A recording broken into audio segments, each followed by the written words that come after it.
prayers tell about the Pueblo cosmos as a vital and inclusive containment within which opposite forces are brought together and united by that energy. The sky is referred to as a basket and the earth as a bowl.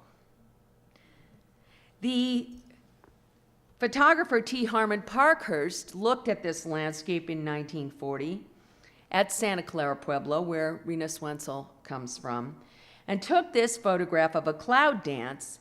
And if you think of this as a dance that is guided by this cosmological view of the land, people create that they create their spaces in line with that kind of a view.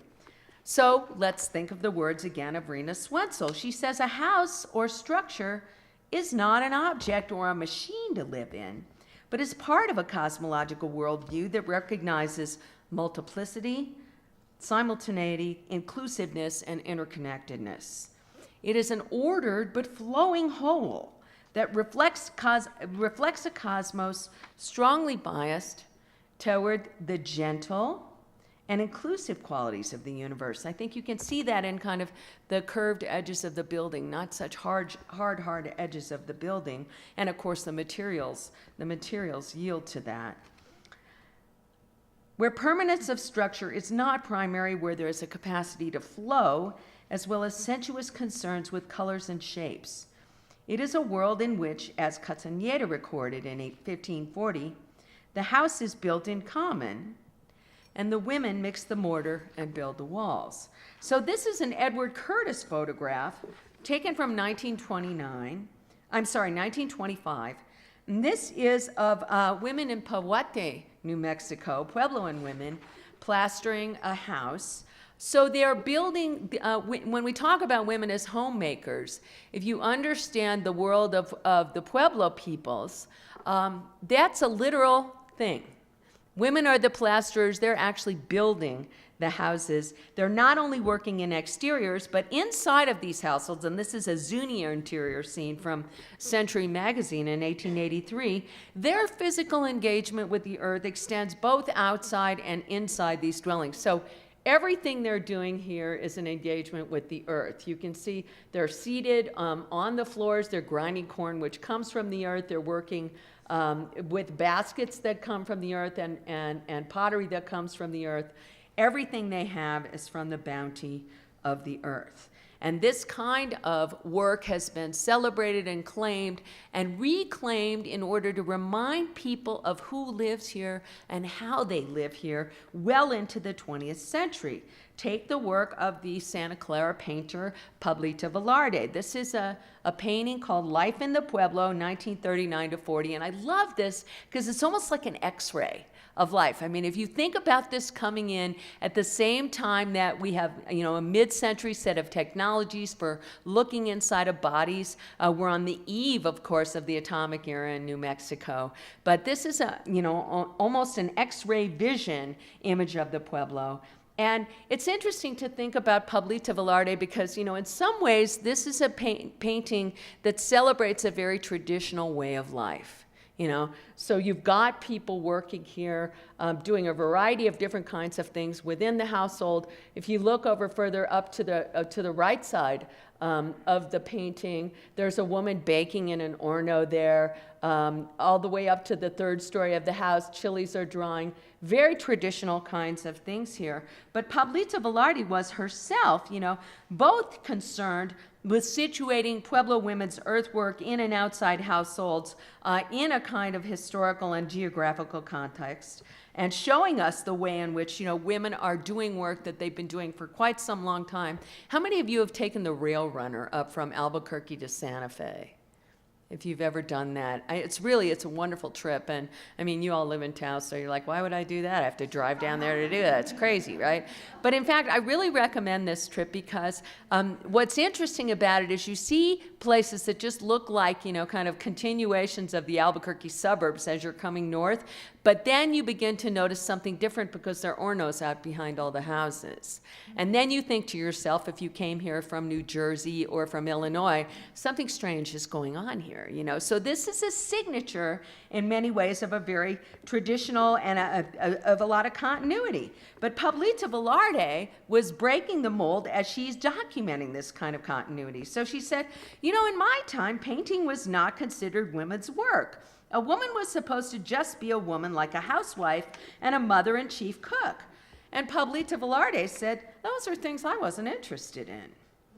And years later, she would recognize the value of that kind of traditional work. She said, I'm at a point where I can pass on some of my own expertise and some of my learning and my own feeling, and I'm satisfied with the work I've done so far. And this is the way I want to leave my world when I go back to Sandy Lake and become a cloud person. I want the earth to remember me through my work. Well, the earth remembers all of us through our work, but our work began with the earth. Oh, sorry. Oh, you know what? I threw this one in. Actually, I'll tell you a little story about this. I forgot I'd thrown this one in. Can you tell what that is? It's actually an ice bucket on the kitchen counter of my house. And and it's kind of weird, it looks like a flying saucer, right? So a funny thing happened. The first project I ever did for the Autry Museum was a project for a book called Independent Spirits, Women Painters in the American West, 1945 to 1990. And I had got to write an essay for that book, and when the exhibition opened and the book came out, and I was talking to my neighbor, who was an older woman, over the back fence, and I was showing her the book, and I was all excited about this book. I said, all these great painters are in here, and all these New Mexico painters. And my neighbor said to me, oh, Pablita would love that. And I said, Pablita? And she said, oh yeah, Pablita Velarde. And I said, you know Pablita Velarde? Because of course we had, the painting I just showed you in that book. She said, yeah, she lives 2 doors down. She was my neighbor. I had no idea she lived there. I went and introduced myself to her, and she said, yeah, I know all about that book, Yeah, you just thought I was a scary old lady that scared your kids at Halloween, No, I'm, yeah. And I thought, well, this explains the bars on the windows, because a lot of paintings in that house, this very, modest middle-class type house. When she died, her son, Herb Harden, had a garage sale. And so I went to her garage sale, and this is her ice bucket. And, and in fact, so if you look, and I said, she had an ice, I'm Pablita Velarde, the painter of that, owned that, right? It looks like a flying saucer that just landed on the thing, right? And, and then I began to think of myself, this is somebody who lived through the atomic era in New Mexico. This is somebody who was not, standing still with time, but was adapting and changing with her own times. And what was interesting is at that same garage sale, I bought a bunch of first editions of Zane Grey books that she evidently liked to read. So, nobody is as simple as they might seem at the beginning. Even something like this is not a simple object. This is a corn grinding stone from Chaco, maybe dated somewhere between about 900 and 1100 AD. And if you think about this object as something that demonstrates that even something that looks like a simple thing is an extraordinarily complex creation, think about somebody crafting that grinding stone and using it over many, many, many repeated uses. It's a remarkably beautiful object. It was an object that we actually was the oldest object in our exhibition at the Autry. And I just thought, this thing basically should be in every exhibition about Western history that goes up, whether it's about women or not. It should be just mark a kind of point of departure about, if you want to talk about the West, you have to start here with this kind of thing. And you think about Pueblo women of the 20th century preserving and reclaiming millennia-old ways of claiming home through the earth. Now, this is an Oya from a Tewa Oya from the National Museum of the American Indian. It's dated in 1790. And it's interesting to think about a long history that changes so much over time, because Tewa women did not always make Oyas. They began to make oyas only after, and of course, you know, that kind of stereotyped image of a woman with a water jar on her head, right? You know, we imagine as if this was something that was timeless. But the olla is something that was imposed by the Spanish encomienda system, because basically when the Spanish came, they wanted tribute from the Pueblo people in the form of grain. And in order to be able to measure that grain in a reliable way, women had to begin to make pottery according to certain specifications so that you have a consistent unit of measurement of the grain.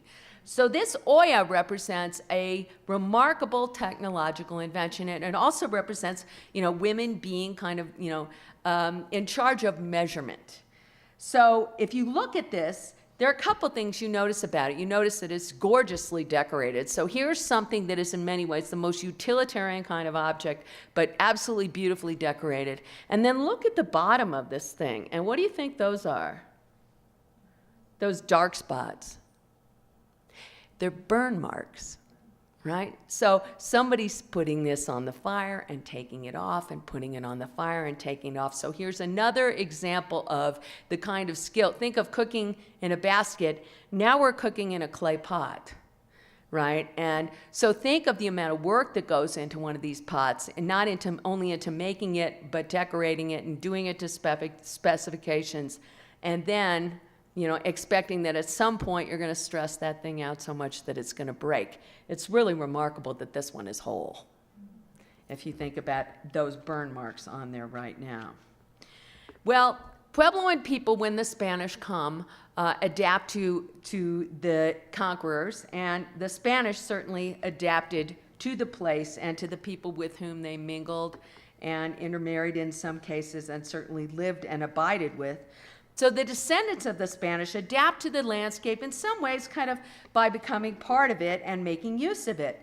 So you see there, this is a painting by Lieutenant Hebert from the 1840s who came with Kearny's army. And it's the Ciudad de Santa Fe. Now, look out there, and what you see, you've got a kind of vantage here of these sort of exotically dressed Hispano natives. You've got the ubiquitous images of cactus that let you know you're in a really strange place. But then these kind of what in the time of Mabel Dodge would have been called mud huts out there, right? So it's an image of a place that seems exotic and certainly spread out around a town built around a plaza. The woman wearing her rebozo, her ankles are showing. That would have been a little shocking to the artist at that time. And, you know, this majestic mountain landscape and this kind of low, humble, barren village. And we know that's the way it might have looked to an artist who was just passing through. But people lived here. That should be a pretty familiar place. I'm looking at Martin up there. This, of course, was the place, the adobe home, earthen home of the celebrated frontiersman and family man who'd been long a visitor to Taos. But he really found his place in the Taos community in 1843 when he married this woman. She was probably a little older than that, perhaps, or maybe not, when the picture was taken. This is Josefa Jaramillo Carson. Her sister, Ignacia Jaramillo, was married to Governor Charles Bent, wife and soon-to-be widow of Charles Bent, who was, Charles Bent was killed in the Taos Rebellion. And there's, you know, incredible stories. You probably already know the stories about Josefa and Ignacia Jaramillo and the ways in which they were brave and resourceful in the face of that rebellion, caring women. And these women brought to their marriages not only their own kind of personal strengths, but also a family that was so important to a community, and their willingness to keep the home fires burning for husbands who were not around that much. I mean, let's face it, Kit Carson had other places to be a lot of the time. And he knew he could come back home to Josefa. She was the person who was both cementing his claim to this place as a home, but also a person with whom his marriage signified his status as a powerful man in this community. The historian Susan Johnson has referred to that type of a marriage of one of these kind of Westering men to a local woman as marrying power. So if you think about the way in which Carson was able to gain status and to kind of cement his standing in this community by becoming a member of that Jaramillo family, maybe you want to rename your park Josefa Jaramillo Park. Got a little applause there. Okay, well, let me add to my case. They had 8 children. And by all accounts, they were absolutely devoted to one another until she died, unfortunately, from complications of childbirth in 1868. And he didn't live much longer after she died. Well, Hispanas, like Josefa Jaramillo Carson, continued plastering adobe houses well into the 20th century, and they brought new kinds of techniques to plastering, so they were using fired bricks rather than puddled adobe. But it's the case that women are still doing plastering really up into the middle of the 20th century, and I think you're seeing a revival of those kinds of traditions in a variety of places. And I know of people who are interested in the kind of back to the land movement that we love to have in New Mexico, who are learning how to do both fired bricks and puddled adobe around here. And there may even be some of you in the audience, I hope, and you can enlighten me on these techniques, because I've never actually done this sort of work. People certainly have continued to live in these houses. These homes remain a part of our legacy. Now, this is a house on Acequia Madre from the 1880s. And you can see, the family is here. It's kind of a classic picture of how people, come on in. I'm not nearly done, so please feel free to come in. Well, I might be nearly done. I'm not going to keep these people here for 90 hours. But this is a photo from the 1880s. And, so this was a time when if somebody was going to come and take a picture of you, you put on your best clothes. So they're wearing their nicest clothes. And look at those 2 different groups of people. And what do you think that signifies, if anything? Maybe, it's not as if we all got out our iPhones and they happen to be standing there. They're standing there deliberately, probably because there were 2 families living in this house. Okay, so think of this as a house that reflects patterns of home claiming that involve multiple families, more doors than one with a central entrance, so likely more than one family in this house. Or think of a house like this. This was a house that belonged to a family named De La Peña. The photographer was Jesse Nussbaum, who was a photographer of the Bureau of Anthropology.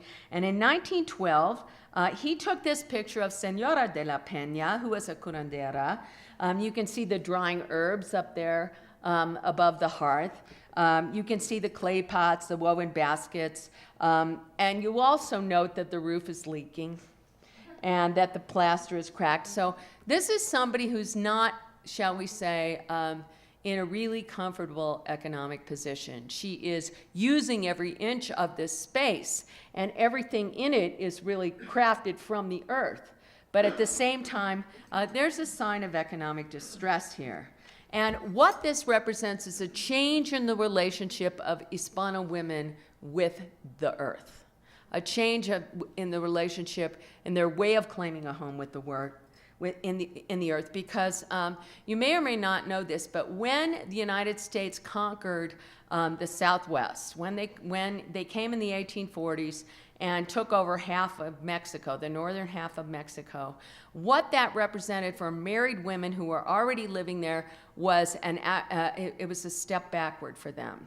Because under Spanish and Mexican law, when a woman married, she was still entitled to keep her own property in her own name. If a will was written by a parent, you can see many of these wills in the Center for Southwest Research and other archives around the state. There may be some in the Kit Carson House collections, but it would say, to my son, I bequeath X, to my daughter, I bequeath a number of things that might include land. It would often include things like plow points, metal plow points, which were intended to signify her claim to the use of the land, right? Well, in 1848, with the Treaty of Guadalupe Hidalgo, United States common law becomes the law of the land, and under that, there's a thing called the doctrine of coverture, which dictates that, and it's enshrined in English common law and in the American common law that follows the tradition, and the way that kind of comes down is, when a man and a woman married, they became one in the eyes of the law, and the one was him. So married women lost their property rights in real property.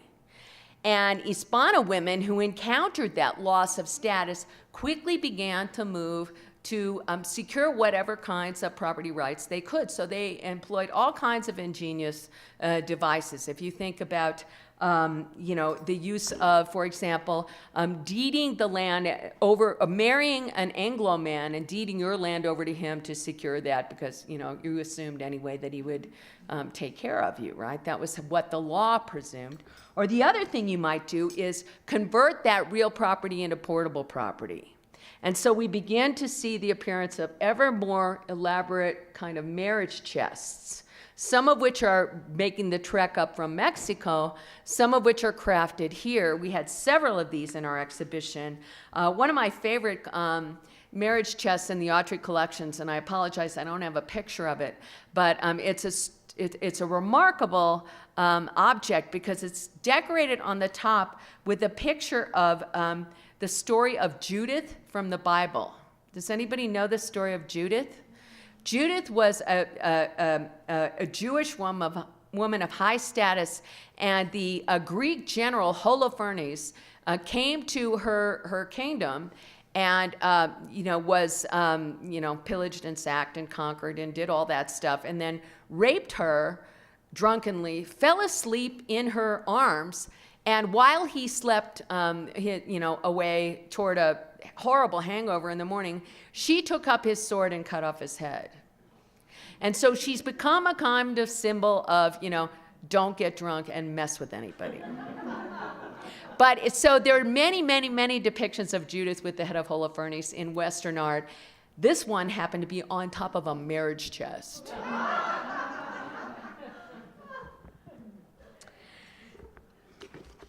Well, so I've shown you pictures of baskets and talked about cooking with them. I've shown you a picture of an olla and talked about that. This is a Spanish colonial kettle. And with the conquest by the Spanish and by the Americans, of course, women lost property rights, but more and more their right to material wealth is obviously less and less about real property, more and more about things like household goods. And so when traders come and they've got, if you look at the